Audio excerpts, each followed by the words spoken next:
Welcome to Radio Mirchi 98.3 FM Kolkata's audio presentation, Sunday Suspense. On Sunday Suspense, we bring you dramatic readings of some of the classic stories of Bangla literature. Stories of suspense, crime, horror, and the supernatural. Happy listening.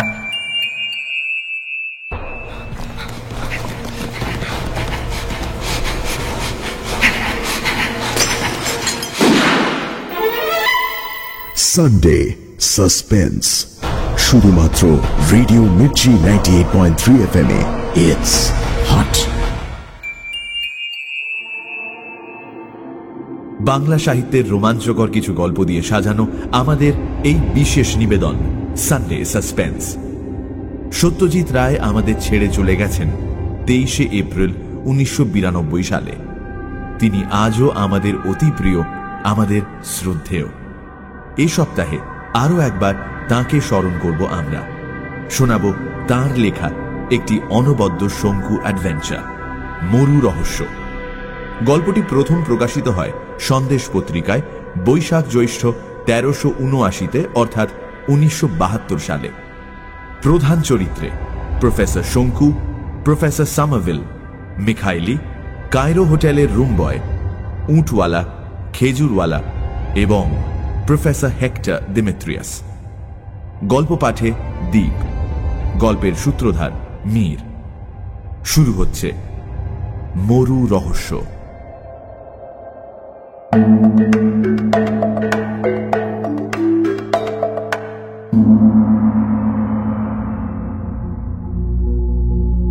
দশই জানুয়ারি, নতুন বছরের প্রথম মাসেই একটা দুঃসংবাদ। Demetrius উধাও। Professor hectare Demetrius, বিখ্যাত জীবতত্ত্ববিদ। ভূমধ্য সাগরে অবস্থিত ক্রিট দ্বীপের রাজধানী ইরাক্লিয়ন শহরে অধিবাসী ছিলেন ডিমিট্রিয়াস। আমার সঙ্গে চাক্ষুষ পরিচয় ছিল না, তবে পত্রালাপ হয়েছে বছর 3 আগে। ভদ্রলোক প্রাচীন চিকিৎসা শাস্ত্র নিয়ে গবেষণা করছেন জানতে পেরে আমি আমাদের আয়ুর্বেদ শাস্ত্রের কিছু খবর দিয়ে তাকে চিঠি লিখি। তিনি পাওয়া মাত্র ধন্যবাদ জানিয়ে উত্তর দেন। মুক্তোর মতো ইংরেজি হাতের লেখা, ভাষার উপরেও আশ্চর্য দখল। পরে আমার বন্ধু প্রফেসর সামারভিলের কাছে জানতে পারি ডিমিট্রিয়াস নাকি কেমব্রিজ বিশ্ববিদ্যালয়ের ছাত্র ছিলেন। কাল সামারভিলের চিঠিতেই ভদ্রলোকের নিরুদ্দেশের খবরটা পাই। চিঠি থেকে যা জানা গেল তা মোটামুটি এই: গত 4 জানুয়ারি সকাল 8টার সময় প্রফেসর ডিমিট্রিয়াস একটা স্যুটকেস হাতে নিয়ে তার বাড়ি থেকে বেরিয়ে চলে যান। তার চাকর তাকে বেরোতে দেখেছিল, কিন্তু মনিব কোথায় যাচ্ছেন সে খবর তার জানা ছিল না। সন্ধ্যা পর্যন্ত ভদ্রলোক বাড়ি না ফেরায় চাকর পুলিশে খবর দেয়। তদন্তে জানা যায় প্রফেসর ডিমিট্রিয়াস নাকি একটা ট্যাক্সি করে ইরাক্লিয়ন বিমানবন্দরে যান। সেখান থেকে সকাল 10:30টার সময় তিনি একটি প্লেন ধরেন। সেই প্লেন যায় কায়রোতে। কায়রোতে খবর করে জানা যায় তিনি নাকি আলহামরা হোটেলে উঠেছিলেন এবং মাত্র 1 রাত সেখানে থাকেন। তারপর থেকে তার আর কোনো খোঁজ পাওয়া যায়নি। চিঠিটা সামারভিল লিখেছে ইরাক্লিয়ন থেকে। ডিমিট্রিয়াসের বন্ধু ছিল সামারভিল। এথেন্সে একটা বক্তৃতা দিতে এসেছিল। এমনিতেই মতলব ছিল বক্তৃতার পর একবার ক্রিটে ঘুরে যাবে। এথেন্সে থাকতে থাকতেই সংবাদপত্রে ডিমিট্রিয়াসের অন্তর্ধানের খবর পেয়ে অন্য কাজ ফেলে সোজা ইরাক্লিয়নে চলে যায়। এখনো নিজেই তদন্ত চালাবে বলে স্থির করেছে। ওকে সাহায্য করবার জন্য আমায় ডাকছে। গ্রিসে গেছি এর আগে 2 বার, কিন্তু ক্রিটটা যাওয়া হয়নি। মনটা উড়ু উড়ু করছে, হাতে বিশেষ কাজও নেই, তাই ভাবছি ঘুরে আসি। 14ই জানুয়ারি, আজ সকালে ইরাক্লিয়ন এসে পৌঁছেছি। শহর থেকে 3 মাইল দূরে সাইলোনিটি পাহাড়ের ঠিক পায়ের কাছে ডিমিট্রিয়াসের বাড়ি। চমৎকার প্রাকৃতিক দৃশ্য, কিন্তু সেটা উপভোগ করার সময় এটা নয়। সামারভিল বেশ চিন্তিত, এবং তার চিন্তার কারণও আছে যথেষ্ট। প্রথমত, কায়রোতে অনুসন্ধান করেও আর কোনো খবর আসেনি। দ্বিতীয়ত, ডিমিট্রিয়াসের এভাবে না বলে কয়ে চলে যাবার কোনো কারণ খুঁজে পাওয়া যায়নি। তার ল্যাবরেটরিতে জিনিসপত্র ঘাটাঘাটি করেও ইদানিং তিনি কি বিষয়ে গবেষণা করছিলেন তার কোনো ইঙ্গিত পাওয়া যায়নি। তার একটা সবুজ রঙের খাতা পাওয়া গেছে, যেটা মনে হয় তিনি সম্প্রতি ব্যবহার করেছিলেন। তাতে লেখা আছে বিস্তর, কিন্তু সে লেখার জন্য এমন এক উদ্ভট ভাষা ও উদ্ভট অক্ষর ব্যবহার করা হয়েছে যার কুলকিনারা করা সম্ভব হয়নি। আমি নিজেও সে খাতাটা দেখেছি এবং তার লেখা পড়ার চেষ্টা করেছি। এক একটা অক্ষর হঠাৎ দেখে ইংরেজি বলে মনে হয়, কিন্তু সব মিলিয়ে মাথা মুন্ডু কিছুই বুঝতে পারিনি। ভাষাটা সাংকেতিক হতে পারে কি না জিজ্ঞেস করাতে সামোভিল বলল, কিছুই আশ্চর্য নয়, ওর ভাষা সম্পর্কে একটা বিশেষ কৌতূহল ছিল। লিনিয়ার এর ব্যাপারটা তুমি জানো কি? আমি জানতাম খ্রিস্টপূর্ব 2000 শতাব্দীতে ক্রিট দেশে যে ভাষা পাথরে খোদাই করে লেখা হতো তার নাম আজকের প্রত্নতাত্ত্বিকরা দিয়েছেন লিনিয়ার এ। সামোভিল বলল, এই ভাষা নিয়ে ডিমিট্রিয়াস নাকি বেশ কিছুদিন থেকে চর্চা করছেন। হয়তো এই খাতায় প্রাচীন শিলালিপি থেকে পাওয়া কোনো মূল্যবান তথ্যের বর্ণনা রয়েছে। ডিমিট্রিয়াসের চাকর মিখাইলি বলছিল যে তার মুনিব নাকি সম্প্রতি প্রায়ই ইরাক্লিয়ন ছেড়ে ক্রিটের অন্যান্য প্রাচীন শহরে চলে যেতেন এবং সেখানে 5-7 দিন করে থেকে পাথরের টুকরো ইত্যাদি সংগ্রহ করে বাড়ি ফিরতেন। এইসব পাথরের টুকরো অনেকগুলোই অবশ্য বৈঠকখানায় ও ল্যাবরেটরিতে আমরা দেখেছি। মিখাইলির আর একটা কথাতেও সামোভিল বেশ উদ্বিগ্ন হয়ে পড়েছে। যেদিন ডিমিট্রিয়াস চলে যায় তার আগের দিনই নাকি সন্ধেবেলা মিখাইলি একটা বন্দুকের আওয়াজ শুনতে পায়, কিন্তু সেটা আসে পেছনের পাহাড়ের দিক থেকে। ডিমিট্রিয়াস তখন বাড়ি ছিলেন না, কিন্তু তিনি ফিরে আসেন তার ঠিক 10 মিনিট পরেই। ডিমিট্রিয়াসের নিজের একটা বন্দুক ছিল, যদিও সেটা বহুকাল ব্যবহার হয়নি। সে বন্দুক নাকি এখন আর পাওয়া যাচ্ছে না। মিখাইলির একটা ছেলে আছে, বছর 10 বয়স, ভারী চালাক চতুর। তার কথা বিশ্বাসযোগ্য কিনা জানি না, কিন্তু সে বলে যে যেদিন সন্ধ্যায় বন্দুকের আওয়াজ শোনা যায় সেদিন নাকি সে দুপুরবেলা জঙ্গলের দিক থেকে বাঘের গর্জন শুনেছিল। আমি জানি ক্রিট দ্বীপে কোশমিন কালেও বাঘ থাকা সম্ভব নয়, সুতরাং এ ছোকরা গর্জন শুনে চিনল কি করে? জিজ্ঞেস করাতে ছেলেটি একগাল হেসে বলল যে ইরাক্লিয়নের সার্কাস এসেছিল, সেই সার্কাসে সে নাকি বাঘের গর্জন শুনেছে। কথাটা মিথ্যে বলে মনে করার কোনো কারণ নেই। মোট কথা, সব মিলিয়ে বেশ গোলমেলে ব্যাপার।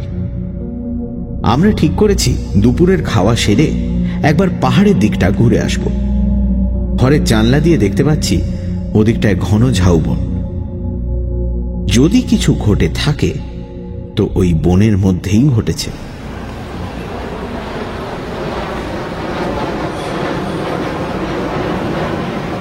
15 জানুয়ারি ইরাক্লিয়ন এয়ারপোর্টের রেস্টুরেন্টে বসে ডায়েরি লিখছি। কায়রোর প্লেন ছাড়তে নাকি ঘণ্টাখানেক লেট হবে, তাই এই ফাঁকে কালকের অদ্ভুত ঘটনাটা লিখে রাখি। কাল লাঞ্চ সেরে প্রায় 2টো নাগাদ আমি আর সামোভিল পাহাড়ের গায়ে ঝাউবনের ভিতরটা একটু এক্সপ্লোর করতে বেরোলাম। বাড়ির পেছনে একটা পাতিলেবুর বাগান, সেটা পেরিয়েই পাহাড়ের চড়াই শুরু হয়। ঝাউবনের ভিতর দিয়ে মিনিট 10 হাঁটার পর চোখে কিছু না দেখতে পেলেও নাকে যেন একটা চেনা গন্ধ পাচ্ছি বলে মনে হলো। সামারভিলের সর্দি হয়েছে, এত দূর থেকে সে গন্ধ পাবে না জানি, কিন্তু বেশ বুঝতে পারছিলাম যে 100 গজের মধ্যে নিশ্চয়ই একটা মরা জানোয়ার টানোয়ার কিছু পড়ে আছে। আমি গন্ধের দিকে এগোতে লাগলাম, সামারভিল আমার পেছনে। ক্রমে সামারভিলের নাকেও গন্ধটা প্রবেশ করল। সে ফিসফিস করে আমায় জিজ্ঞেস করল, তুমি কি সশস্ত্র? আমি কোটের বুক পকেট থেকে আমার অ্যানাইহিলিন পিস্তলটা বার করে তাকে দেখিয়ে দিলাম। মৃত জানোয়ারের আশেপাশে কোনো জ্যান্ত জানোয়ার লুকিয়ে থাকতে পারে এটাই বোধহয় আশঙ্কা করছিল সামোভেল। আমরা অতি সন্তর্পণে চারিদিকে চোখ রেখে এগোতে লাগলাম। সামারভিলের দৃষ্টি প্রথম গেল শকুনিগুলোর দিকে। ঝাউবনের মাঝখানে একটা অপেক্ষাকৃত খোলা জায়গায় 8-10টা শকুনি মিলে একটা কালো মরা জানোয়ারের মাংস খাচ্ছে। ব্যাপারটা ঘটছে অন্তত 30 হাত দূরে, কাজেই জানোয়ারটা যে কি সেটা এখনো বুঝতে পারছি না। আরো কয়েক পা এগোতেই আমার চোখ হঠাৎ গেল মাটির দিকে। আমাদের পায়ের ঠিক সামনে সাদা বুনো ফুলের একটা ঝোপের পাশেই পড়ে আছে এক চাবড়া কুচকুচে কালো লোম। ভাল্লুক? প্রশ্নটা আপনা থেকেই মুখ দিয়ে বেরিয়ে গেল। মোস্ট আনলাইকলি, সামোভেল মন্তব্য করল। আমিও জানি এ তল্লাটে ভাল্লুক থাকার কোনো সম্ভাবনা নেই। সামোভেল ইতিমধ্যে একগোছা কালো লোম হাতে তুলে নিয়েছে। লক্ষ্য করলাম লোমগুলো প্রায় 1 বিঘত লম্বা এবং অস্বাভাবিক রকম রুক্ষ। আরো 10 পা এগোতেই জানোয়ারের মাথার দিকটা চোখে পড়ল। যদিও মাথার খানিকটা অংশ শকুনিরা খুবলে খেয়ে নিয়েছে, তবু সেটা যে ব্যাঘ্র শ্রেণীর কোনো জানোয়ার সেটা বুঝতে অসুবিধে হল না। আমাদের পায়ের শব্দ পেয়ে একটা শকুনি ডানা ঝাপটিয়ে লাফিয়ে এক পাশে সরে যাওয়াতে জানোয়ারের শরীরের আরো খানিকটা অংশ দেখা গেল। পাঁজরার হাড় ও তারই আশেপাশে লেগে থাকা মাংস আর ঘন কালো লোমে ঢাকা চামড়া। শকুনিগুলো দিব্যি ভোজ মেরে চলেছে। ক্রিট দ্বীপে প্যান্থার বা ওই জাতীয় কোনো জানোয়ারের মাংস কি এরা কোনোদিন খেয়েছে? মনে তো হয় না। প্যান্থার কথাটা যদিও ব্যবহার করছি, কিন্তু আমি জানি যে কোশমিনকালেও কোনো প্যান্থারের লোম এত বড় বা এত রুক্ষ হয় না। সামারভিল অগত্যা বলল, ব্যাঘ্র শ্রেণীর একটি আনকোরা নতুন জানোয়ার, এছাড়া আর কিছু বলা যায় না একে। কিন্তু এটাকেই কি বন্দুক দিয়ে মারা হয়েছিল? তাই তো মনে হয়। তবে ডিমিট্রিয়াস মেরেছিলেন কি না সেটাই প্রশ্ন। বাড়ি ফিরে এসে মিখাইলিকে জন্তুটার কথা বলতে সে অবাক হয়ে গেল। কালো জন্তু? বাঘের মতো দেখতে? এক কালো বেড়াল আর কালো কুকুর ছাড়া আর কোনো কালো জন্তু এদিকটায় কখনো দেখেছি বলে তো মনে পড়ে না। সন্ধেবেলায় ডিমিট্রিয়াসের শোবার ঘরের রাইটিং ডেস্ক থেকে একটা মূল্যবান জিনিস পাওয়া গেল। সেটা হলো একটা ডায়েরি, চামড়ায় বাঁধানো ঝকঝকে নতুন ডায়েরি। তাতে জানুয়ারি মাসের 2রা এবং 3রা তারিখের পাতায় ডিমিট্রিয়াসের হাতে গ্রিক ভাষায় লেখা 2টো মন্তব্য রয়েছে। আমরা দুজনে মিলে সে দুটোর মানে বার করতে বিশেষ বেগ পেতে হল না। সামান্য হলেও সে লেখা যেমন রহস্যময়, তেমনি কৌতূহলোদ্দীপক। 2রা জানুয়ারির লেখাটা বাংলা করলে এই দাঁড়ায়: আমার জীবনে সবসময় দেখেছি যে আনন্দের কারণ এবং উদ্বেগের কারণ একই সঙ্গে পাশাপাশি ঘোরাফেরা করে। তাই সাফল্যেও শান্তি নেই। অগ্রপশ্চাৎ বিবেচনা না করে আর বৈজ্ঞানিক পরীক্ষায় হাত দেব না। যাই হোক, আমার এই ভুলের মাসুল আমাকেই দিতে হবে। বাবার বন্দুকটা বার করতে হবে।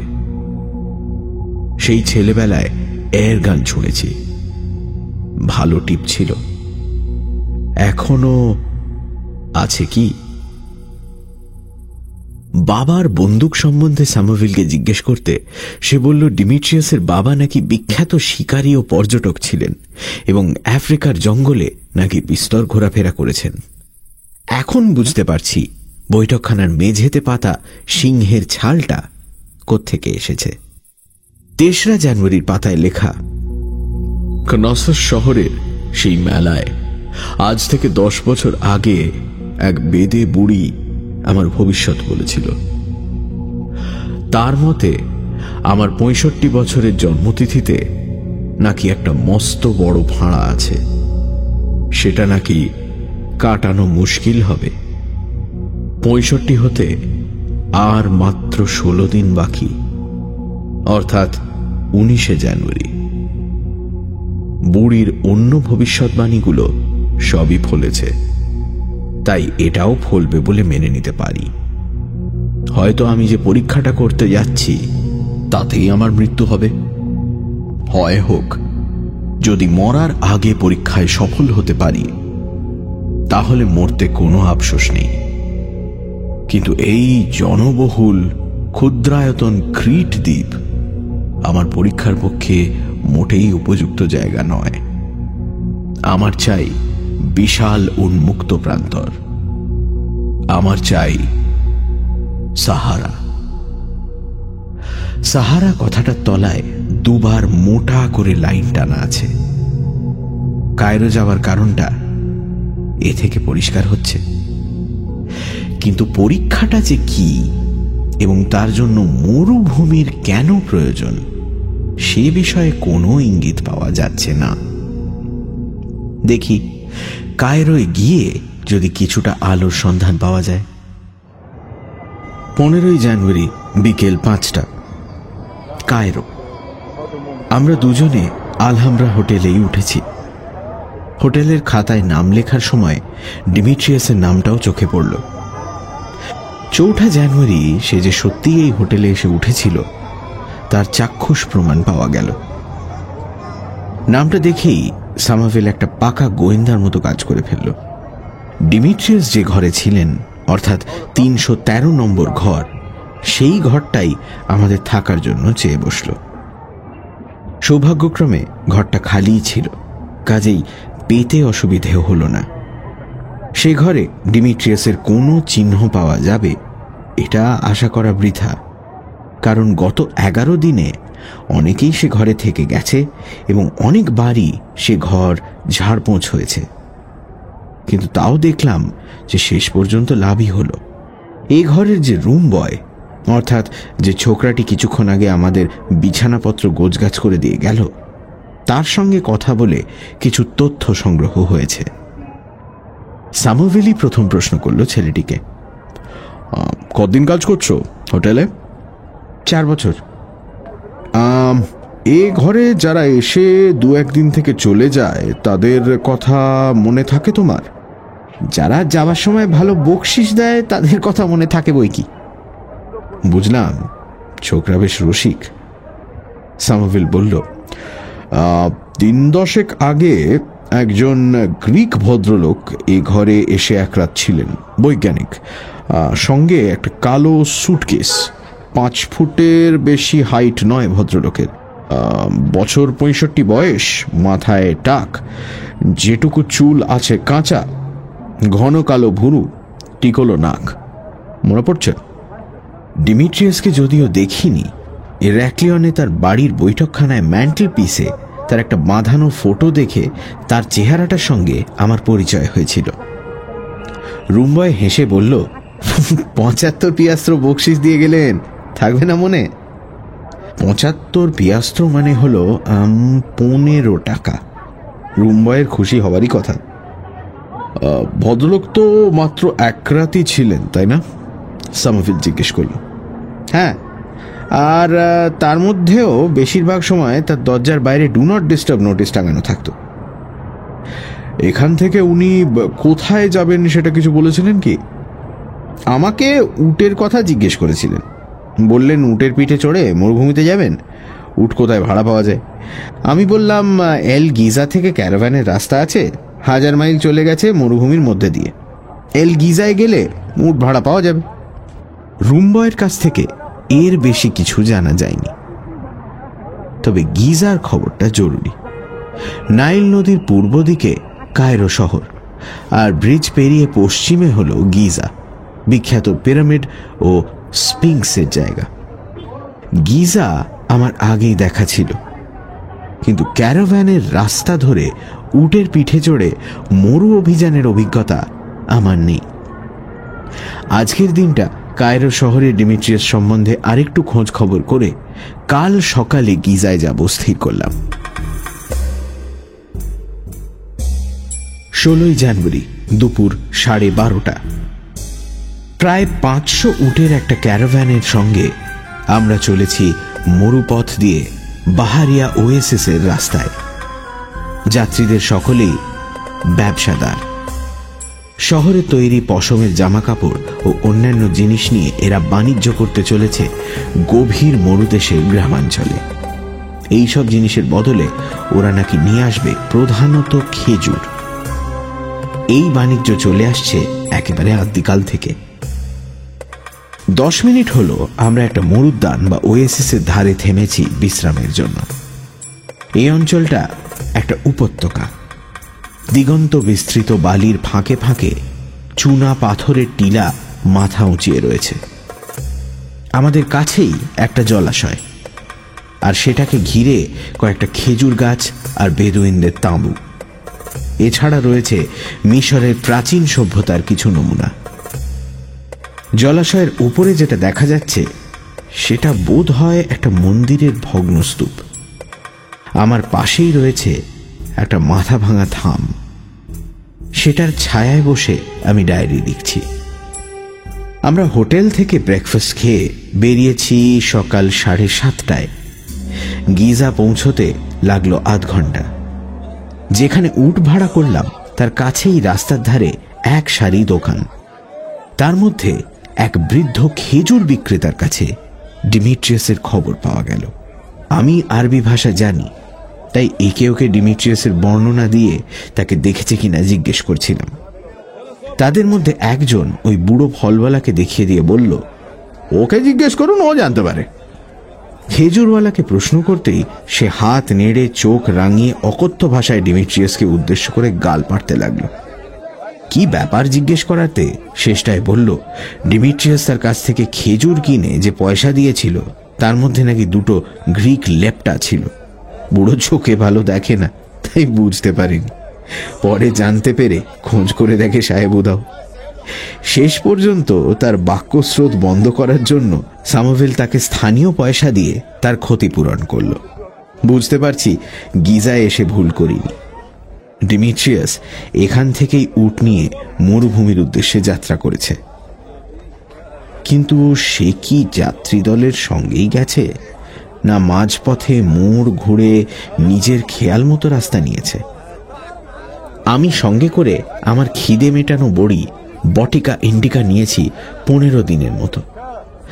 আশা করি তার মধ্যেই আমাদের কাজ শেষ হয়ে যাবে এবং আশা করি ডিমিট্রিয়াসকে আমরা জীবিত অবস্থায় পাব। বেদে বুড়ির কথাটা জেনে অবধি মনটা খচখচ করছে। এই ধরনের ভবিষ্যৎবাণী অনেক সময় ফলে যায়, সেটা আমিও দেখেছি। যদিও বৈজ্ঞানিক বুদ্ধি দিয়ে এর কারণ এখনো স্থির করতে পারিনি। 19শে জানুয়ারি ডিমিট্রিয়াসের জন্মতিথি, আর ওই একই দিনে ওর ফাঁড়া। আজ হল 16ই। 17ই জানুয়ারি সন্ধে 6:30। আমার থার্মোমিটার বলছে কনকনে শীত, অর্থাৎ 31 ডিগ্রি ফ্যারেনহাইট। কিন্তু এয়ার কন্ডিশনিং পিল ব্যবহার করার জন্য আমরা দুজনেই সাধারণ সুতোর পোশাকে চালিয়ে নিতে পারছি। কতখানি পথ এসেছি এই 36 ঘন্টায় জানি না। আন্দাজে মনে হলো 100 মাইল হবে। আজকের মতো আমাদের যাত্রা শেষ হয়েছে। রাতটা বিশ্রাম করে কাল সকালে আবার রওনা দেব। মরুযাত্রীর দল ধুনি জ্বালিয়ে তাঁবু ফেলে বসেছে। উটগুলো ঘাড় উঁচু করে গম্ভীরভাবে জাবর কাটছে, আর মাঝে মাঝে রেশাধ্বনির মতো বিকট শব্দ করছে। শিয়ালের ডাকও শোনা যাচ্ছে মাঝে মাঝে। একবার মনে হলো একটা হায়নার হাসি শুনলাম। পথে আসার সময় ঝোপঝাড়ের ভেতর থেকে খরগোশ আর একরকম ধাড়ি ইঁদুর মাঝে মাঝে বেরোতে দেখা যায়। সাপ এখনো চোখে পড়েনি। দিনের আকাশে বাজ আর চিল উড়তে দেখেছি। এছাড়া আর কোনো পাখি নজরে পড়েনি। আমাদের তাঁবু আমরা সঙ্গেই এনেছি। আপাতত তার ভিতরে বসে আমরা দুজনে আমারই তৈরি লুমিনি ম্যাক্স আলোর সাহায্যে কাজ করছি। ন্যাফথলিনের বলের মতো দেখতে এই আলোয় দেশলাই সংযোগ করলেই প্রায় 200 ওয়াট পাওয়ারের আলো বেরোয়। একটা বলে এক রাতের কাজ চলে যায়, সঙ্গে স্টক আছে যথেষ্ট। আজ বিকেল 4টে নাগাদ পথে যে ঘটনাটা ঘটল, এবার সেটার কথা বলি। আজ সারা দুপুরই আবহাওয়াটা বেশ গুমোট ছিল, যদিও গরম নয় মোটেই। গুমোট ভাব দেখে এবং পশ্চিমের আকাশে খানিকটা মেঘ জমেছে দেখে আমি তো ভাবছিলাম হয়তোবা বৃষ্টি হবে, কারণ এখানে বছরে যে 3-4 দিন বৃষ্টি হয় সেটা শীতকালে হয়। কিন্তু শেষ পর্যন্ত বৃষ্টি হলো না। তার বদলে যেদিকে মেঘ জমেছিল সেদিক থেকে একটা হাওয়া দিতে শুরু করলো, আর সেই হাওয়ার সঙ্গে সঙ্গে কানে একটা শব্দ ভেসে এলো। শব্দটা এই মরুভূমির পরিবেশে যেমন অদ্ভুত তেমনি অপ্রত্যাশিত, যেন কোথাও একটা অতিকায় দামামায় তালে তালে ঘা পড়ছে। শব্দটা এতই গম্ভীর যে তেমন আওয়াজ বার করতে হলে দামামার আয়তন হওয়া উচিত অন্তত একখানা পিরামিডের সমান। কিছুক্ষণ চলার পরেই বুঝলাম যে শব্দটা শুধু আমার কানেই পৌঁছয়নি, যাত্রীদের অনেকেই সেটা শুনেছে এবং তার ফলে তাদের মধ্যে বেশ একটা চাঞ্চল্যের সৃষ্টি হয়েছে। শুধু মানুষ নয়, উটের মধ্যেও যেন একটা সন্ত্রস্ত ভাব লক্ষ্য করলাম। গোটা 10 উট তো যাত্রী সমেত ল্যাগব্যাগ করে বালির উপরে বসেই পড়ল। এদিকে বাতাস বয়ে চলেছে আর তার সঙ্গে শব্দও হয়ে চলেছে। হিসেব করে দেখলাম যে প্রথম দুটো আঘাতের মাঝখানে 3 সেকেন্ডের তফাৎ, আর তারপর 5 সেকেন্ডের একটা ফাঁক। এইভাবেই, এই ছন্দেই ক্রমাগত হয়ে চলেছে শব্দটা। আমরা দুজনেই উটের পিছন থেকে নেমে পড়লাম। সামারভিলকে বললাম, কি বুঝছ? সামারভিল কিছুক্ষণ কান পেতে শুনে বলল, আওয়াজটা মনে হয় মাটির তলা থেকে আসছে। আমারও সেই রকমই মনে হচ্ছিল। শব্দটায় তেজ আছে, গাম্ভীর্য আছে, কিন্তু স্পষ্টতার অভাব। সেটা যে কত দূর থেকে আসছে তাও বোঝার কোনো উপায় নেই। এদিকে যাত্রীদের মধ্যে বেজায় শোরগোল পড়ে গেছে। একটা বুড়ো পশমওয়ালা, তার গায়ের রং তামাটে আর মুখে অসংখ্য বলিরেখা, আমার কাছে এসে দানব দৈত্যের কথা বলতে লাগলো। একেবারে খাস আরব্য উপন্যাসের কাহিনী। শুধু তাই নয়, সেই সঙ্গে সে আমাদেরই দুজনকে অপয়া প্রতিপন্ন করার চেষ্টায় একটা বিশ্রী প্রপাগ্যান্ডা শুরু করে দিল। প্রায় 700-800 লোক। হঠাৎ যদি তাদের মাথায় ঢোকে যে আমরা দুজনে তাদের যাত্রাপথে অমঙ্গলের সূচনা করছি, তাহলে আর রক্ষা নেই। এদিকে আমি বুঝতেই পারছিলাম যে হাওয়াটা কমে আসছে এবং সেই সঙ্গে শব্দটাও ক্ষীণ হয়ে আসছে।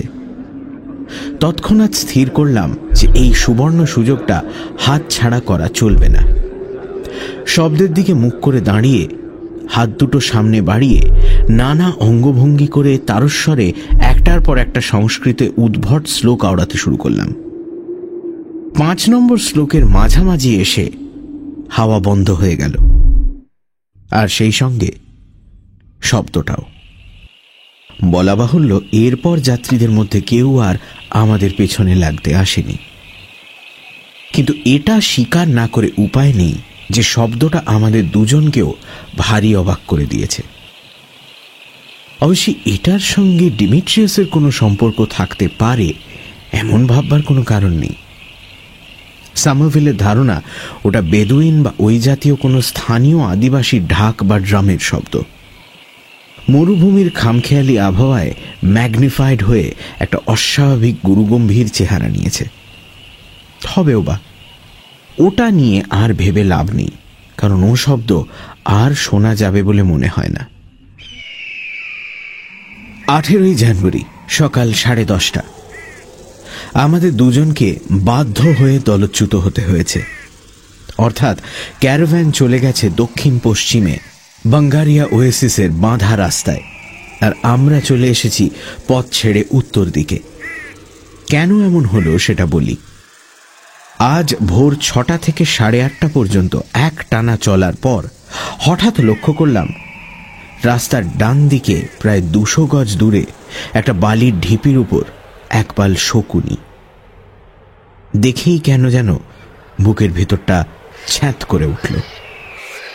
পেছন ফিরে সামারভিলের দিকে চেয়ে দেখি তারও দৃষ্টি ওই শকুনিরই দিকে।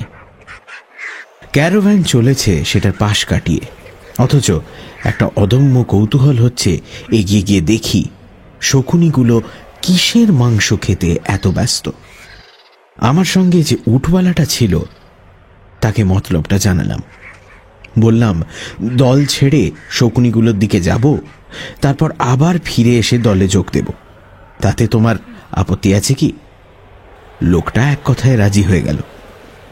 বুঝলাম আমার গতকালের অভিনয় কাজ দিয়েছে। এরা আমাকে একজন অলৌকিক শক্তিসম্পন্ন সিদ্ধ পুরুষ বলে ঠাউর নিয়েছে। সামারভিল ও আমি উট ও উটওলা সমেত দল ছেড়ে ডান দিকে ঘুরলাম। মিনিট 5 পরে ঢিপির কাছে পৌঁছে আমাদের কৌতূহল মিটল। শকুনিরা যেটাকে ছিঁড়ে খাচ্ছে সেটা হলো উটের মস্ত দেহ। কিন্তু শুধু কি তাই? তার পাশেই যে আর একটা লাশ পড়ে আছে, সেটা তো জানোয়ারের নয়, সেটা মানুষের। আমাদের সঙ্গে যে লোক দুটো রয়েছে এও তাদেরই মতো একজন উটওলা।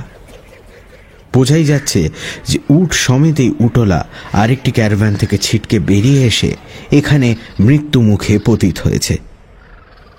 আপনা থেকেই মরেছে কি, নাকি কেউ তাদের হত্যা করেছে? শকুনির দল থেকে 10 হাত দূরে বালির উপর ওটা কি পড়ে আছে?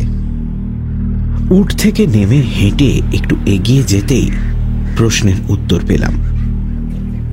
দুপুরের রোদে যেটা চকচক করছিল সেটা একটা বন্দুকের নল। বাঁটের দিকটা বালির নিচে। বন্দুকটা হাতে তুলে নিয়ে দেখি সেটা একটা জার্মান মাউজার রাইফেল।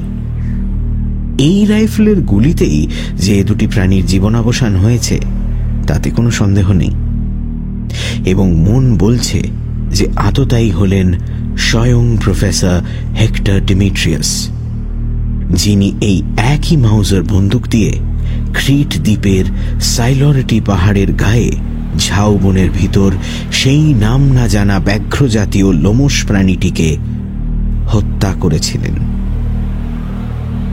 আরো বোঝা যাচ্ছে যে এই মৃত উটওয়ালার এই মৃত উটের পিঠে চড়েই ডিমিট্রিয়াস তার অভিযানে বেরিয়েছিলেন।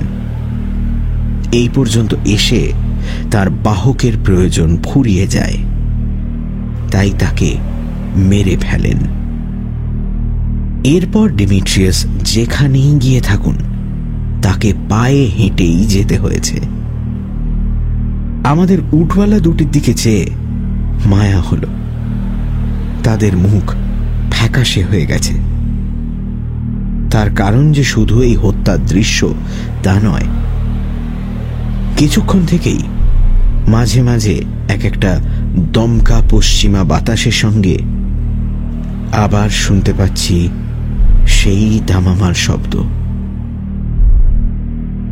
বুঝতে পারলাম যে ওই আওয়াজ লক্ষ্য করেই আমাদের এগোতে হবে, এবং সম্ভব হলে উটের পিঠেই যেতে হবে। মন এখন বলছে ওই শব্দের সঙ্গে ডিমিট্রিয়াসের একটা সম্পর্ক রয়েছে। সামারভিলকে বলতে সে বলল, আমিও সেই কথাই ভাবছিলাম, কিন্তু এবার আর তুমি ভেলকি দেখাতে চেষ্টা করো না। যেভাবে ঘন ঘন বাতাস বইছে তাতে ওই আওয়াজ সহজে থামবে বলে মনে হয় না। উটওয়ালারা এমনি বললে বোধহয় যেতে রাজি হবে না। দেখো, যদি টাকার লোভ দেখালে কিছু হয়। টাকায় কাজ হলো, তবে অল্পে নয়, এবং বেশ কিছুটা আগাম দিতে হলো। গত 3 ঘন্টা ওই শব্দ লক্ষ্য করে আমরা পশ্চিম দিকে এগিয়েছি। একটা আশ্চর্য দৃশ্য দেখে উট থামিয়ে নামতে হয়েছে। চারিদিকে ধু ধু করছে মরুভূমি, আর তার মাঝখানে স্বর্গের দিকে মাথা উঁচিয়ে দাঁড়িয়ে আছে একটা পিরামিড সদৃশ বালির ঢিপি। হাইটে গিজার পিরামিডের চেয়ে বেশি বই কম নয়। আমরা ঢিপিটার থেকে বেশ কিছুটা দূরেই ক্যাম্প ফেলেছি। আরো কাছে গেলে হয়তো ওটার আয়তনের আরো সঠিক আন্দাজ পাব। মরুভূমিতে আন্দাজ করা ভারী কঠিন। শুধু এইটুকু বলতে পারি যে ওই বালির নিচে যদি প্রাচীন ইজিপশীয় সভ্যতার কোনো অতিকায় নিদর্শন লুকিয়ে থাকে, তাহলে আমরাই হব তার প্রথম আবিষ্কর্তা। বালি না সরা পর্যন্ত কিছুই বোঝা যাচ্ছে না। উটওয়ালা দুটোকে জিজ্ঞেস করে দেখেছি, তাদের মুখে কথাই সরছে না। বোধহয় অবিরাম দামামা ধ্বনিতে তাদের বাক্যরোধ হয়েছে। এখান থেকে সব সময়ই সেই গুরু গম্ভীর শব্দটা শোনা যাচ্ছে। বাতাসের উপর আর নির্ভর করছে না সেটা। বলা যায় সে শব্দটা যেন এখানকার প্রাকৃতিক পরিবেশের একটা অঙ্গ। 1 ঘন্টা হলো আমরা এখানে এসেছি, তার মধ্যে একবারও শব্দটা থামেনি বা তার ছন্দ পতন ঘটেনি। শুনলে মনে হয় যেন শব্দটা চিরকালই ছিল এবং চিরকালই থাকবে। বালির পাহাড়টা সম্পর্কে সামারভিলেরও ধারণা যে ওটা আসলে একটা প্রাচীন স্তম্ভ বা মন্দির জাতীয় কিছু। আমরা ঠিক করেছি যে কিছুক্ষণ বিশ্রাম করে তারপর পাহাড়টার কাছে গিয়ে ওটা চারিদিকে ঘুরে ভালো করে অনুসন্ধান করব। শব্দটা সম্বন্ধে কিন্তু ওরও আমারই মতো হতভম্ব অবস্থা। তবে একটা কথাও ঠিকই বলেছিল, শব্দটা মাটির নিচ থেকেই আসছে। আমরা বালিতে কান পেতে সেটা স্পষ্ট বুঝতে পেরেছি। এইভাবে ক্রমাগত রাবণে দুর্মুষের শব্দে আমাদের কাজের ব্যাঘাত হতে পারে। দেখা যাক কি হয়, কপালে কি আছে। পশ্চিমে আবার মেঘ করেছে, অল্প অল্প বাতাসও বইছে, আর তার সঙ্গে বালি। 18 জানুয়ারি বিকেল 4টে। প্রচণ্ড বালির ঝড়ে আমাদের তাঁবু প্রায় উড়িয়ে নিয়ে গিয়েছিল। তার মধ্যে আবার ভূমিকম্প। কিন্তু এই কাঁপুনির মধ্যেও একটা বিশেষত্ব লক্ষ্য করলাম। দোলাটা সাধারণ ভূমিকম্পের মতো এপাশ থেকে ওপাশ নয়। প্রথম ধাক্কাতেই মনে হলো পায়ের তলা থেকে ভূখণ্ডের খানিকটা অংশ যেন আচমকা স্থান পরিবর্তন করল, আর তার ফলে আমরা সব কিছু সমেত বেশ খানিকটা নিচের দিকে চলে গেলাম। একজন লোক চেয়ারে বসে থাকা অবস্থায় তার তলা থেকে যদি হঠাৎ সেটা টেনে সরিয়ে নেওয়া হয়, তাহলে যা হয় এটাও ঠিক তাই। প্রচণ্ড ভূমিকম্পের সময় মাঝে মাঝে একটা ঘড় ঘড় করে শব্দ হয়, সেটা আমি জানি। আমার নিজের অভিজ্ঞতা আছে এ ব্যাপারে। কিন্তু আজকের কাঁপুনির সময় যে শব্দটা হলো, তেমন শব্দ আর কখনো হয়েছে কিনা জানি না। মনে হলো সমস্ত পৃথিবীটা যেন জ্যান্ত হয়ে যন্ত্রণায় গোঙাচ্ছে। আমি যে আমি, আমারও কপালে ঘাম ছুটে গিয়েছিল। মুরাদ ও সুলেমান, আমাদের 2 উটওয়ালা, দুজনেই আতঙ্কে সংজ্ঞা হারিয়েছিল। ওষুধ দেওয়ার ফলে দুজনেরই অবশ্য জ্ঞান হয়েছে, কিন্তু এরা আর কোনোদিন কথা বলতে পারবে বলে মনে হয় না। উট দুটোও দেখছি একেবারে থুম মেরে গেছে। তারা আর জাবর কাটছে না, কেবল এক দৃষ্টে ওই রহস্যময় পাহাড়টার দিকে চেয়ে আছে। ভূমিকম্পের চোটে পাহাড়টাও মনে হয় এক পাশে সামান্য কাত হয়ে গেছে। অবশ্য সেটা আমার দেখার ভুল হতে পারে। হিসেবপত্র সব কেমন জানি গুলিয়ে যাচ্ছে। একমাত্র যে জিনিসটা অপরিবর্তিত রয়েছে সেটা হলো ওই দুম দুম দামামা ধ্বনি। কিছুক্ষণ অপেক্ষা করে যদি মনে হয় আর দুর্যোগের সম্ভাবনা নেই, তাহলে আমরা দুজনে একবার বেরোব। পাহাড়টার আর একটু কাছে না গেলে কিছুই বোঝা যাচ্ছে না। বিকেল 5:15। সেই অদ্ভুত মরু পর্বতের পাদদেশে বসে আবার ডায়েরি লিখছি। তাঁবু থেকে এটাকে যত উঁচু বলে মনে করেছিলাম, কাছে এসে তার চেয়েও অনেক বেশি উঁচু মনে হচ্ছে। এখানে দামামার শব্দে কান পাতা যায় না। সামারভিল ও আমি পরস্পরের সঙ্গে হাত মুখ নেড়ে কথা বলার কাজ সারছি। তবে আশ্চর্য এই যে হেন কর্ণপটহ বিদারক শব্দও দেখছি ক্রমে অভ্যেস হয়ে আসছে। এখন আর আগের মতো অসহ্য মনে হচ্ছে না, বা চিন্তার ব্যাঘাত হচ্ছে না। প্রথমে পাহাড়টা কিরকম দেখতে সেটা বোঝানোর চেষ্টা করি। এর পূর্ব পাশটা খাড়া উঠে গেছে উপর দিকে একেবারে চূড়ো পর্যন্ত। দূর থেকে দেখলে এটাকে একটা সমবাহু ত্রিভুজের মতো মনে হবে। চূড়ো থেকে পশ্চিম দিকে বালি নেমে এসেছে ঢালু হয়ে একেবারে জমি পর্যন্ত, যার ফলে উত্তর আর দক্ষিণে দুটো ত্রিভুজ দেয়ালের সৃষ্টি করেছে। অর্থাৎ এটাকে ঠিক পিরামিড বলা চলে না, এর চেহারায় একটা বিশেষত্ব আছে। তাঁবু থেকে পাহাড়ে আসার পথে দুটো আশ্চর্য জিনিস আবিষ্কার হয়েছে। সামারভিল কিছু দূরে বসে তারই একটা নমুনা নিয়ে পরীক্ষা করছে। বালির উপর দিয়ে হাঁটতে হাঁটতে প্রথম যেটা চোখে পড়ল সেটা খয়েরি রঙের দড়ির মতো একটা জিনিস। বালি থেকে যেভাবে জিনিসটা বেরিয়েছিল তাতে প্রথমে মনে হলো সেটা বুঝি শুকিয়ে যাওয়া উদ্ভিদ জাতীয় একটা কিছু, কিন্তু কাছে এসে হাত দিয়ে পরখ করে বুঝলাম তা নয়। দড়ি বললেও অবশ্যই ঠিক বলা হয় না, কারণ এক একটার বেড় একটা মোটা বাঁশের সমান। দুজনে অনেক টানাটানি করেও জিনিসটাকে স্থানচ্যুত করা গেল না। শেষকালে সামারভিল ছুরি দিয়ে খানিকটা অংশ কেটে সঙ্গে নিয়ে নিল পরীক্ষা করার জন্য। যে জিনিসটা আমাদের আরো বেশি অবাক করল সেটা সম্ভবত কোনো ধাতুর তৈরি। জিনিসটার রং হালকা লাল, দেখে মনে হয় একটা বিরাট চাকার একটা পাশের খানিকটা অংশ। এই সামান্য অংশ থেকেও চাকার আয়তনের একটা আন্দাজ পাওয়া যায়।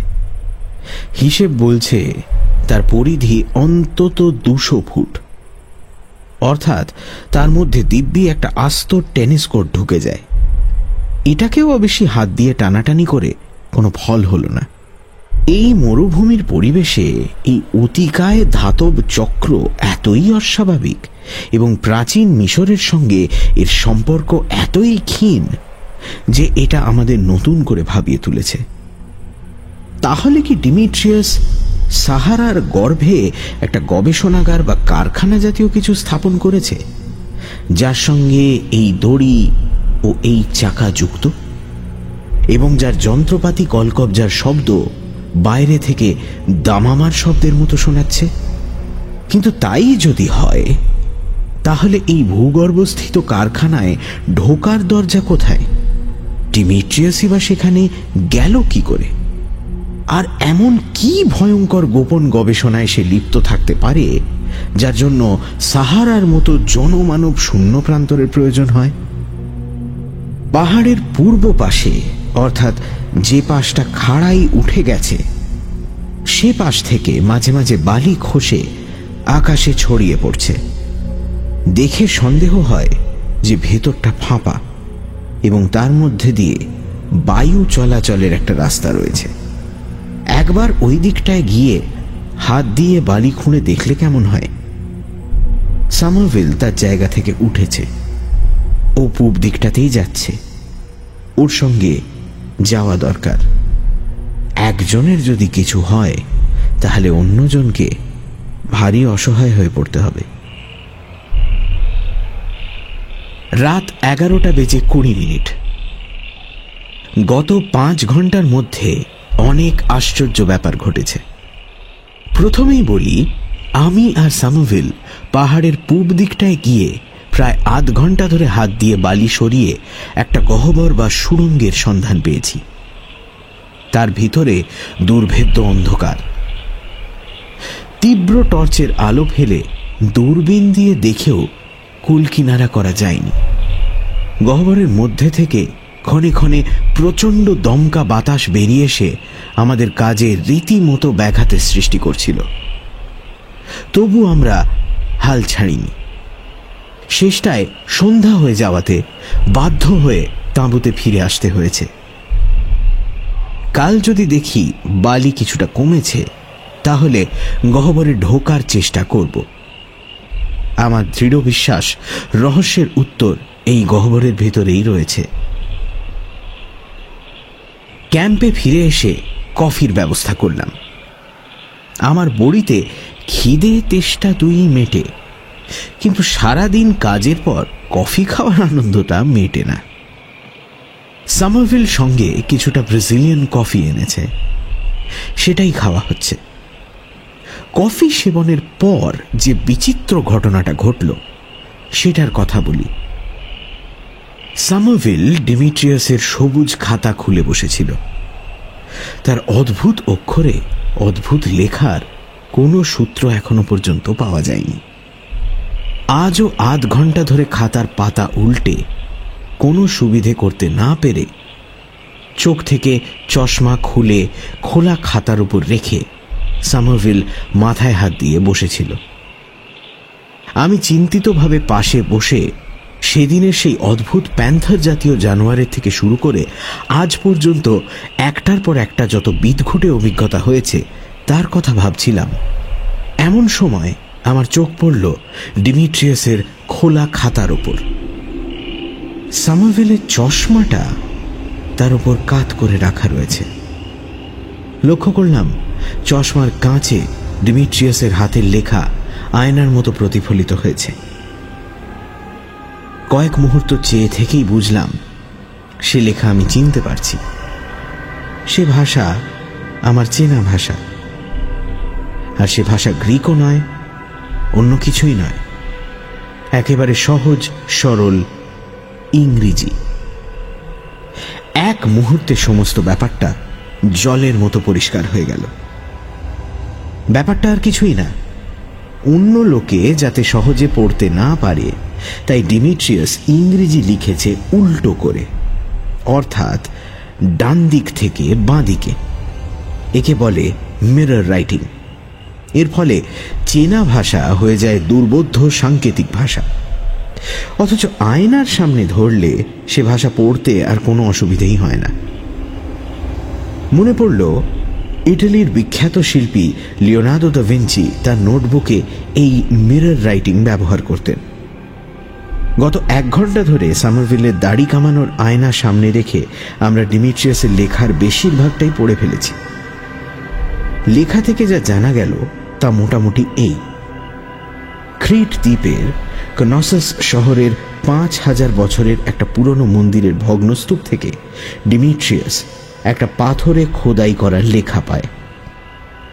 সেটার মানে উদ্ধার করে সে জানতে পারে যে লেখাটা একটা অলৌকিক শক্তিসম্পন্ন ওষুধের ফর্মুলা।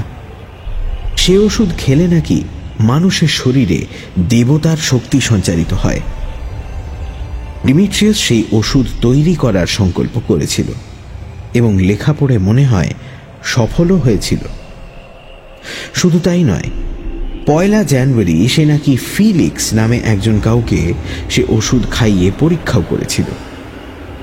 এই ফিলিক্স ব্যক্তিটি যে কে সেটা কোথাও বলা নেই, তবে সামারভিল ও আমি দুজনেই জানি ফিলিক্স মানুষের নাম হলেও কথাটার আসল মানে হচ্ছে বেড়াল, অথবা বেড়াল শ্রেণীর কোনো প্রাণী। যেমন বাঘের ল্যাটিন নাম হল ফিলিক্স টাইগ্রিস। তাহলে কি না, আর লেখা সম্ভব নয়। বাইরে ঝড়, আর তার সঙ্গে বৃষ্টি। 22শে জানুয়ারি, ঘন্টা 2 হলো কায়রোতে পৌঁছেছি। হাত কাঁপছে, তবুও টাটকা থাকতে থাকতে গত 2 দিনের বিভীষিকাময় ঘটনার কথা লিখে রাখতে চাই। একটা পুরো দিন নষ্ট হয়েছে ক্যারাভ্যানের অপেক্ষায় বসে থেকে। আমাদের উট এবং 2 জন উটলাই নিখোঁজ, সম্ভবত মৃত। কাজেই আমাদের 2 জনকে ক্ষতবিক্ষত অবসন্ন শরীরে বালির উপর দিয়ে প্রায় 3.5 ঘন্টা হেঁটে তবে ক্যারাভ্যানের রাস্তায় আসতে হয়েছিল। আমার ওষুধের গুণে ঘা শুকিয়ে এসেছে, এমনকি সামারভিলের কুনুইয়ের ভাঙা হাড়ও জোড়া লেগে গেছে। কিন্তু মনের অবস্থা মোটেই স্বাভাবিক নয়, হতেও পারে না। কি ভাগ্যি ওষুধের শিশি, ডায়েরি, কলম, মানিব্যাগ, ডুপ্লিকেট চশমা আর অ্যানাইহিলিন পিস্তলটা আমার পকেটে ছিল। বাকি সব কিছুই, এমনকি ডিমিট্রিয়াসের খাতা পর্যন্ত কোথায় যে তলিয়ে গেছে তার কোনো পাত্তাই নেই। 18 জানুয়ারি রাত 11টার পর তাঁবুতে বসে ডায়েরি লিখতে লিখতে হঠাৎ ঝড় বৃষ্টির সূত্রপাত হলো, সে কথা আগেই লিখেছি। এখানে বছরে মাত্র 3-4 দিন বৃষ্টি হয় বলেই কিনা জানি না, এমন চোখ ধাঁধানো মুষলধারা ও তার সঙ্গে ঝড়ের এমন দাপট আমি কখনো দেখিনি। তাঁবুর একপাশের ক্যানভাস হাওয়ায় ফেঁপে উঠে ঝাপটা মেরে প্রথমেই আমার আলোটাকে দিল অকেজো করে। এদিকে বাইরে দুর্যোগের ফলে উট দুটো বিকট চিৎকার আরম্ভ করেছে, আর মুরাদ ও সুলেমান বালি কামড়ে পড়ে তারস্বরে আল্লাহর নাম জপছে। আমার ঘড়ির কাঁটায় রেডিয়াম থাকায় সময়টা দেখতে পাচ্ছি না। 11:15 নাগাদ ঝড়ের শব্দ কমে এলো।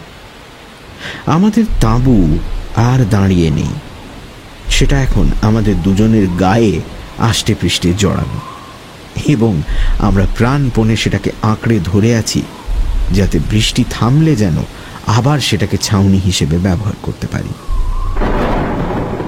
ঠিক 12টার সময় একটা প্রচণ্ড বিদ্যুতের চমক হলো, আর সেই সঙ্গে আরম্ভ হলো প্রলয়ঙ্কর ভূমিকম্প। প্রথম ধাক্কাতেই দেখলাম আমি আর মাটিতে নেই। এক ঝটকায় কিসে যেন আমাকে ব্যাট দিয়ে মারা ক্রিকেট বলের মতো শূন্যে তুলে ফেলেছে। এই শূন্য পথে অন্তত 5 সেকেন্ড ধরে প্রচণ্ড বেগে উড়ে গিয়ে আমি সজোরে হুমড়ি খেয়ে পড়লাম বরফের মতো ঠান্ডা ভিজে বালির ওপর। আমার মাথার উপর আর তাঁবুর আচ্ছাদন নেই, আমার পাশে সামারভিলও নেই। দুর্ভেদ্য অন্ধকার রাতে সাহারার একটা অংশে আমি একা বালিতে উপুড় হয়ে পড়ে বৃষ্টি বানে বিদ্ধ হচ্ছি। সামারভিল কোথায়, সে বেঁচে আছে কি না, উট এবং উটওয়ালাগুলোই বা কোথায়, তারাই বা বেঁচে আছে কিনা, কিচ্ছু জানার উপায় নেই। হঠাৎ আর একটা ঝটকায় আমি আরো কিছু দূরে গিয়ে পড়লাম। তারপর ভূমি স্থির হল, ক্রমে বৃষ্টি থেমে গেল। তারপর সব চুপ, সব শব্দ বন্ধ, কোনো শব্দই নেই। সেই দামামা ধ্বনি না, তাও নেই। আশ্চর্য, সেই কর্ণভেদী দুমদুম শব্দ বন্ধ হয়ে গেছে। তার বদলে একটা অস্বাভাবিক শ্বাসরোধকারী নিস্তব্ধতা আমার বুকের ওপর চেপে বসেছে। কিন্তু ওই ভূগর্ভস্থিত গুরুগম্ভীর শব্দ হঠাৎ বন্ধ হবার কারণ কি? মাথাটা একটু উঁচু করে চারিদিকে দৃষ্টি ঘুরিয়ে দেখলাম, অন্ধকার চলে গেছে, কিন্তু এত আলো হয় কি করে? সবকিছুই এত স্পষ্টভাবে দেখা যাচ্ছে কি করে? হঠাৎ খেয়াল হলো আকাশ পরিষ্কার, একটা মাত্র হালকা টুকরো মেঘ চাঁদের উপর থেকে সরে যাচ্ছে। পূর্ণিমার চাঁদ। মেঘ সরে গেল, এখন পূর্ণ জ্যোৎস্না। এমন আশ্চর্য উজ্জ্বল চাঁদের আলো কখনো দেখিনি। ওটা কি? ওই বাঁদিকে বিষাদ দূরে সামারভিল? হ্যাঁ, সামারভিল দাঁড়িয়ে আছে। আমি হাঁক দিলাম, আর্থার! আর্থার! কোনো উত্তর নেই। সে কি কালা হয়ে গেছে না পাগল? কিসের দিকে একদৃষ্টে চেয়ে আছে সে? আমার দৃষ্টি সেই দিকে গেল, পাহাড়ের দিকে। পাহাড়ের উপর থেকে বালি সরে গেছে, কিন্তু তার তলা থেকে যেটা বেরিয়েছে সেটা কি? আর পাহাড়ের ঢালু অংশটা যেখানে গিয়ে শেষ হয়েছে তার দুদিকে ঘন জঙ্গলটা কিসের? আমি সামারভিলের দিকে এগিয়ে গেলাম। দৃষ্টি পাহাড়ের দিক থেকে সরাতে পারছি না। অবাক বিস্ময়ে আমার দম বন্ধ হয়ে আসছে, কারণ আমি ক্রমে বুঝতে পারছি যে আকাশের দিকে মাথা উঁচিয়ে রয়েছে যে বিশাল জিনিসটা, সেটা আসলে আমার চেনা। আর পূব দিকের খাড়াই অংশের গায়ে যে দুটো বিরাট গহ্বর, যাকে আমরা কারখানায় যাবার সুড়ঙ্গ বলে মনে করেছিলাম, সেটাও আমার চেনা। গহ্বর দুটো আসলে নাকের ফুটো, আর পাহাড়টা একটা শুয়ে থাকা মানুষের নাক। আর নাকের ঢালু অংশটা যেখানে গিয়ে শেষ হয়েছে তার দুপাশের জঙ্গলটা হচ্ছে ভুরু, আর তার নিচের প্রশস্ত ঢিপিটাই হচ্ছে বন্ধ হওয়া চোখ। ডিমিট্রিয়াস! সামারভিলের ফিসফিসে কণ্ঠস্বর সাহারার এই অপার্থিব জ্যোৎস্না প্লাবিত দিক বিস্তৃত নিস্তব্ধতার মধ্যে যেন প্রতিধ্বনিত হতে লাগল। হ্যাঁ, ডিমিট্রিয়াস। ওই নাক আমি ছবিতে দেখেছি, ওই ভুরুও দেখেছি, ওই চোখ দেখেছি খোলা অবস্থায়, এখন বন্ধ, কারণ ডিমিট্রিয়াসের মৃত্যু হয়েছে। তার মুখেরই খানিকটা অংশ বেরিয়ে আছে বালির উপর, আর তার বুকের একটা অংশ। খয়েরি রঙের দড়িটা আসলে ওর গায়ের একটা লোম, আর সেই যে জিনিসটা যেটাকে একটা বৃত্তের অংশ বলে মনে হয়েছিল, সেটা আসলে হাতের একটা নখ। ভূমিকম্পের কারণ বুঝতে পারছো? সামারভিল জিজ্ঞেস করল। বললাম, পারছি। ডিমিট্রিয়াস মৃত্যুশয্যায় বালির নিচে ছটফট করছিল। আর দামামা ধ্বনি? ডিমিট্রিয়াসের হার্টবিট। ডিমিট্রিয়াস তার ওষুধ প্রথমে তার বেড়াল ফিলিক্সের উপর পরীক্ষা করে, তার ফলেই অতিকায় বেড়ালের সৃষ্টি হতে চলেছিল। ডিমিট্রিয়াস বেগতিক বুঝে তার বাড়া বন্ধ করার জন্য বন্দুকের সাহায্য নিয়েছিল, কিন্তু তার নিজের বাড়াটা মাঝপথে বন্ধ হয় সেটা সে চায়নি। সে খাঁটি বৈজ্ঞানিকের মতোই জানতে চেয়েছিল তার ওষুধের দৌড় কত দূর। ঠিক বলেছ। তার নিজের বিশ্বাস ছিল সে অতিকায় মানুষে পরিণত হবে, তাই তার পরীক্ষার জন্য দিগন্তহীন মরুভূমির প্রয়োজন হয়েছিল। কতটা লম্বা হবে ডিমিট্রিয়াসের দেহটা সেটা আন্দাজ করে দেখেছ? আমি বললাম, নাকের পূর্ব দিকের অংশটা যদি আন্দাজ 100 ফুট উঁচু হয়, তাহলে পুরো শরীরটা অন্তত তার 60 গুণ হওয়া উচিত, অর্থাৎ 6000 ফুট। অর্থাৎ 1 মাইলেরও বেশি। সামারভিল একটা দীর্ঘশ্বাস ফেলল। তাহলে বেদে মুড়ির কথা সত্যি হলো। আমি বললাম, অক্ষরে অক্ষরে। আজ 19শে জানুয়ারি। দামামা ধ্বনি বন্ধ হল ঠিক রাত 12টায়। দিনের আলোর জন্য অপেক্ষা করতে হলো। সূর্য ওঠার সঙ্গে সঙ্গে এক ভয়াবহ দৃশ্য দেখতে পেলাম। আকাশ কালো করে নিচে নেমে আসছে পঙ্গপালের মতো হাজার হাজার শকুনি। দেখে মনে হয় পৃথিবীতে যত শকুনি আছে সব একজোটে ওই 6000 ফুট লম্বা মানব দানবের শবদেহ ভক্ষণ করতে আসছে। দৃশ্যটা দেখে ভালো লাগলো না। অন্তত আমাদের চোখের সামনে এই ঘটনা ঘটতে দেওয়া যায় না। আমার অ্যানাইহেলিন পিস্তলটা পকেট থেকে বার করে আকাশের দিকে তাক করে 3 সেকেন্ড ঘোড়াটা টিপে রাখতেই দেখতে দেখতে শকুনির দল নিশ্চিহ্ন হয়ে বৃষ্টি ধোয়া সাহারার আকাশের নীল নির্মল রূপটা আবার ফিরে এলো।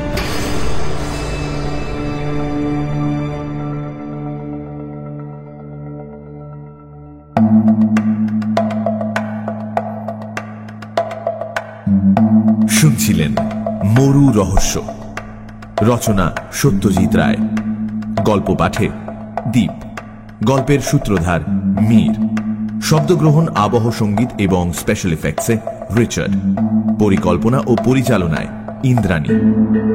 রেডিও মির্চির তরফ থেকে আন্তরিক ধন্যবাদ শ্রী সন্দীপ রায়কে আমাদের পাশে থাকার জন্য। আগামী সপ্তাহে ঠিক এই সময় আরও একটি রোমাঞ্চকর গল্প নিয়ে হাজির হবে সানডে সাসপেন্স।